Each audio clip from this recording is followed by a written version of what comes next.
The word jihad is mentioned in the Quran about 41 times. The words mercy, peace, and compassion are mentioned about 355 times. Yes, come in. Come on in, Riaz. Sit down, please. Contrary to popular belief in most Western cultures, Islam is a religion that preaches peace and tolerance. Yes, Patricia. If Islam truly is a religion that preaches peace, then how come the world's most troubled spots, the West Bank, Afghanistan, Pakistan, Iraq, they're all plagued with Islamic terrorism? Well, that depends on your definition of terrorism. Some might argue that the U.S. invasions of countries like Iraq and Afghanistan are also acts of terrorism. Those were acts of war to get rid of despotic regimes. Or a means of getting at a country's oil. Conspiracy theories. Well, May I? Yes, please. Go ahead, Riaz. Mr. Khan is right. I mean, if we're talking about terrorists, the world's biggest terrorists are the white superpowers. Come on now. No, really. Stop and think about it.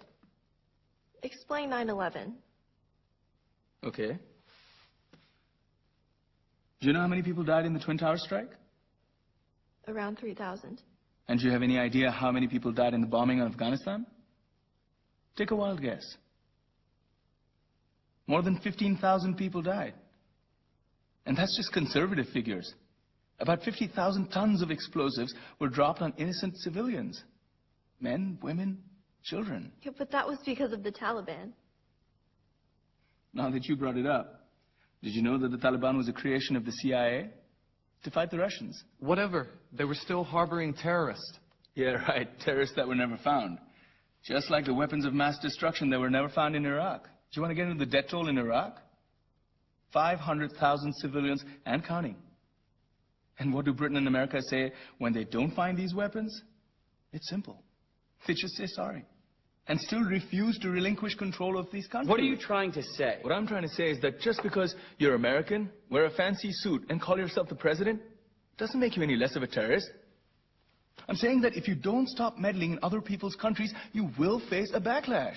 If Muslims like you feel that way, then why don't you get out of our country? We will. As soon as you promise to leave ours.